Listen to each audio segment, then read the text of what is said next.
Well, hi everyone, and I'm with a really special guest today, Deb Dana. Deb has taken Dr. Stephen Porges' Polyvagal Theory and brought it into clinical practice. And today we are going to be talking about women's trauma and the nervous system. And the reason why is because we have the Global Women's Trauma Summit coming up this Thursday and Friday. And again, delighted to have Deb on that conference. So Deb, talk a little bit about, women trauma and the impact on their nervous systems. It is it is fascinating to think about through the biology, isn't it, of trauma and how our nervous systems are impacted by the role we play in our families, in society, and in our lives. And for women, I think if we want to consider the messages we're getting and how our nervous system interprets or neurocepts those messages, right? Our brains can make up lots of stories, and we often go to our brain to sort of figure out how the world is impacting us. But if we go beneath the brain to the nervous system and think, as I'm moving through the world, and I have all these cues of danger that are coming towards me. If I think about the many roles that I play in the world, I'm a woman. I'm living in the United States, where choice is now compromised. So the lack of choice impacts my nervous system. I'm a caregiver, right? That impacts my nervous system and all the messages I get about how to do that. And so what I think we're discovering is that these cues of danger that are bombarding us now, starting with the pandemic and now going through, all the ways we are recognizing social injustice, gun violence, climate issues, all the ways that we as women are holding this, perhaps differently than the men in our lives. So as we are beginning to understand this and really go to the level of the nervous system, we find that the unpredictability, the unfamiliarity, and the overwhelming number of cues of danger that are coming at us are really testing our capacity to refill, to rest, to recover, to be able to keep going. And I think, I was thinking as you were talking about women's nervous systems, and in my experience, and I'll be 70 next year, so I've got a few decades of being a woman in the world. There's this sense of keeping on, right? That women, we take, we manage, we heal, we nourish, we do all that, and at the expense of our own nervous system. Right. Which is not to say that men do not as well, but here we're really focusing on women's nervous systems. And I think we are at a point where I notice in the people I'm coming into connection with, nervous systems are depleted. We are drained. And we have a history of not knowing how to stop and recover. Right. And recovery is incredibly important for being able to then offer again. So, perhaps one of the things that I'm noticing as I go around and speak to audiences that for the most part are primarily women, speaking to clinical audiences, lots and lots of women, I hear this over and over. We talk about burnout, right? Okay. It's a nervous system that is drained, and we have not learned or attended to filling again. So that's a long-winded answer to this question of what is happening. And I think we offer, and we don't know how to either receive or take care of ourselves. Either one, we don't do very well. And then one of the things that I know myself and others are really excited about for this women's conference this week is that we're going to be learning about polyvagal theory and, what kind of happens to a woman's nervous system when, as you've been talking about, one experiences like socialization of trauma through sort of messaging in society, when there is sort of, abuse or rape or violence towards women, abortion, birth trauma, that sort of thing. So do you want to say a little bit of perhaps about, just give a little bit of a taster around what kind of happens to our nervous systems when, women experience either violation or forms of socialization, which can be traumatic to the nervous system? Absolutely, absolutely, and it's important for us to recognize that, right? Because we create patterns of protection that we simply enter into, and the stories of survival that come along with those patterns of protection feel normal to us because we simply enter into the state and the story that comes along with it. So as we take a step back and recognize the incredibly creative way our nervous system protects us by taking us into either that pathway of sympathetic fight and flight or the pathway of dorsal collapse, go through the motions, right? That those are survival states, and they have particular survival stories that come along with them. And the state of ventral regulation is the state of connection, of communication, of feeling safe enough to navigate the world on my own terms. And there are particular stories of possibility that come along with that state. And so sometimes we have a hard time recognizing the state, but we really hear the story, right? And I know I have my commonly entered into stories. And sometimes Me it too. takes there's somebody on the outside saying, "Wait a minute. What are you doing?" Right? For me to take a step back and go, "Oh, right. That story is so habitual because it arises from that state that I simply enter into. I don't even recognize it."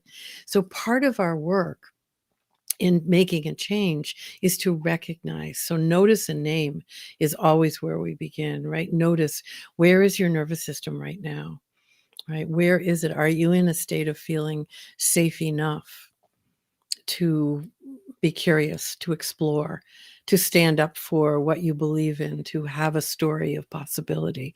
Or are you feeling a bit of under threat in some way, in which case you're going to go to a story that helps you survive? And sometimes we silence ourselves in service of survival, or we speak out in rage and anger and are labeled in a certain way because, again, it is a survival state. Or we experience the incredible anxiety that so many of us feel. We worry, we're anxious, and we get caught in that story. I can't do anything. Right? There what do I do? How do I do this? It's that anxiety flooding.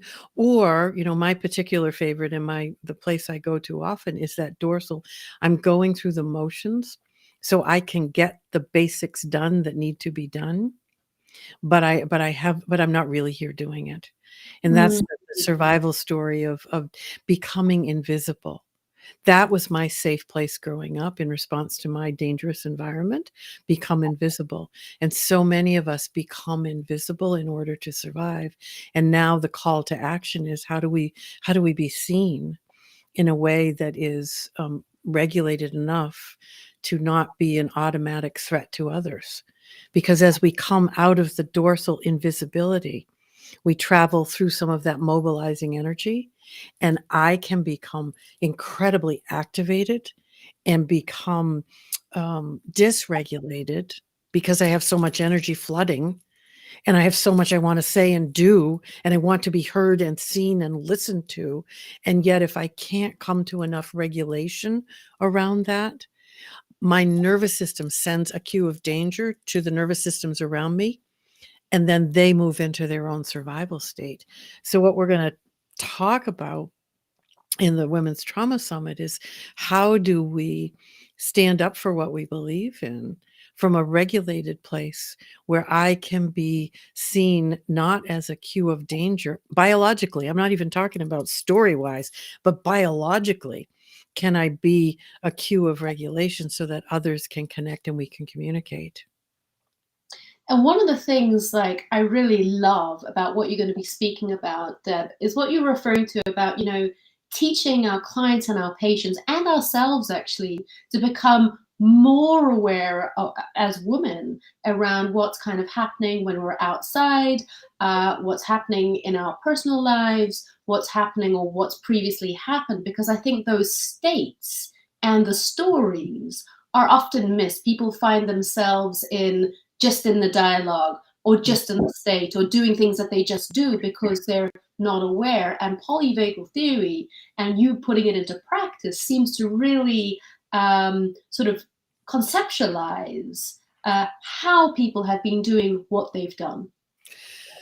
Yeah, because, if you think about, your life, right? And the patterns you have created out of necessity, right? Our nervous system is always working to keep us alive, to serve our safety, right? And it takes us being able to move out of that energy and into the energy of regulation, to have a moment to, metaphorically, our nervous system needs to have a moment to catch its breath so that it can get out of the pattern, right? The habitual response pattern that we all have created, right? And when we do that, the difficulty is, when we do that, it's often very alarming to us, right? Because it sort of changes everything. I see the world differently, right? And so one of the things we want to also create are communities, right? We need community to step out of our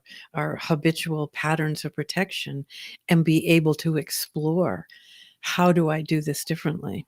Right? Because left on my own, my nervous system is going to very easily and quickly take me back to my pattern of protection. As soon as there's a cue of danger, it knows what to do, right? And it takes a lot of energy to stay present and stay in the explicit knowing, because all this is working below the level of our awareness.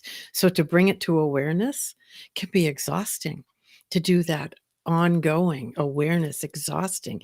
But if I have a partner in crime, so to speak, if you're going to help me with this, right, then you can say, "Ooh, let me help you. Let me see if I can put that into words and see if it fits." Or even just show up in an email saying, "How are you?" Right? Because it's that community, that connection, that is so vital in order for us to create new stories. And that's what we need to do. We're creating new stories. And in order to create a new story, my biology has to support that. Yeah, yeah.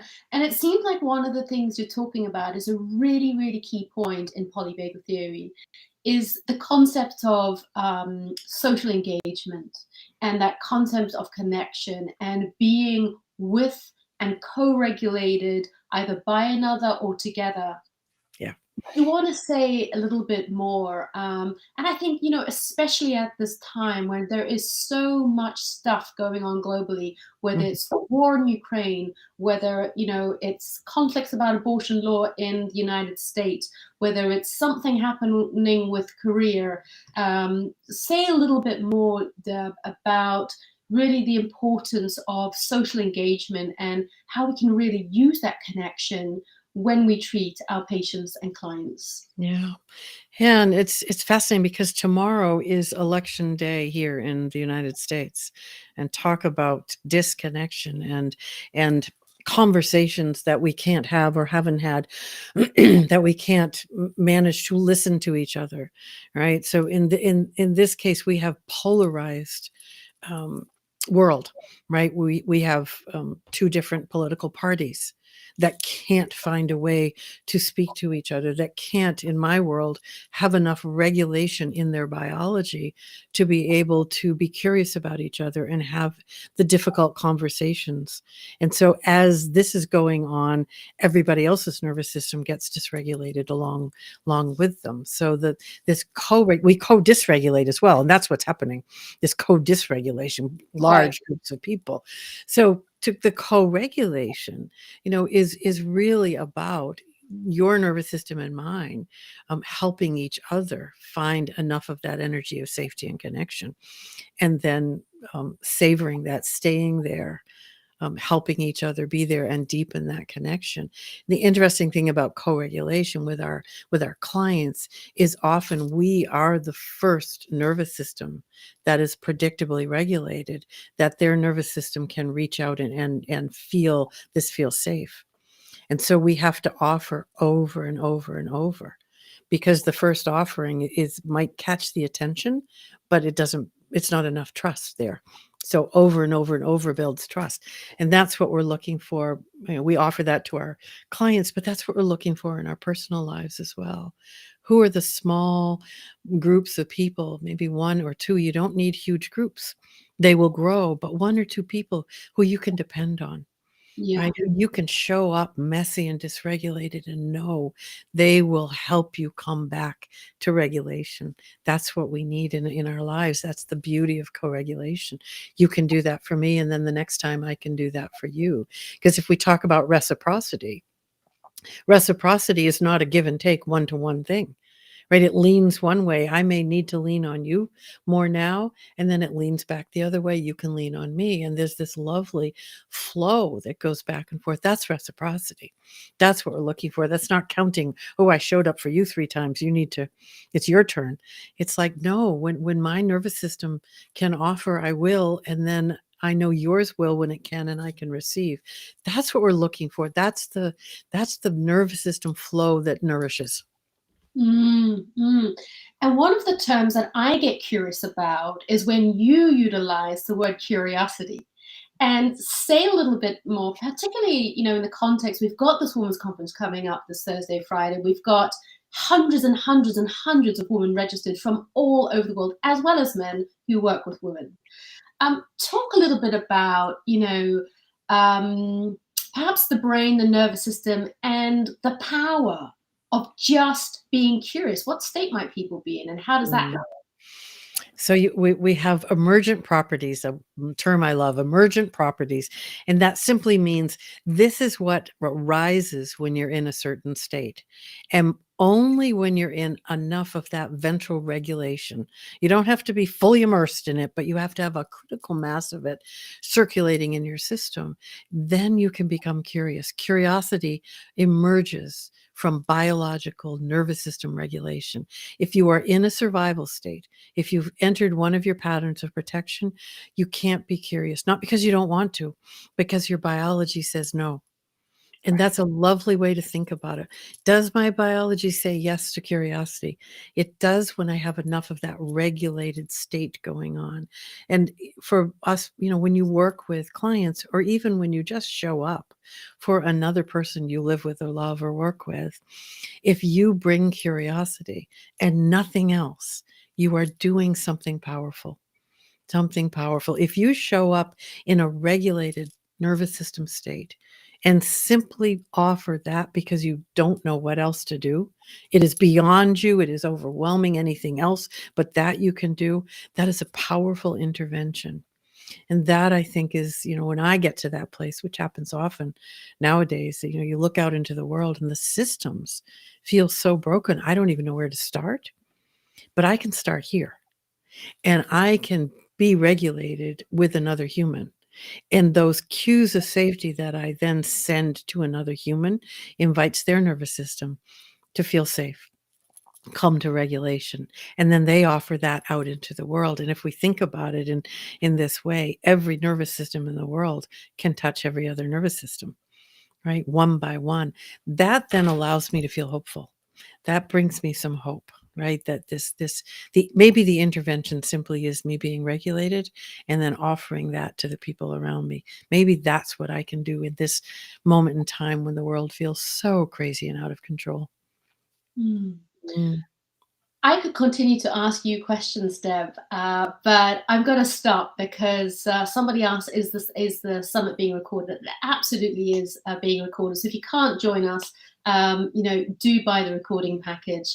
And Deb, we're going to be I'm so looking forward to seeing you later this week. Actually, talking a lot more about some of the points that you've just briefly expanded upon. So thank you so much for your time today. And thank you to everyone who has joined us for a little bit of social media fun.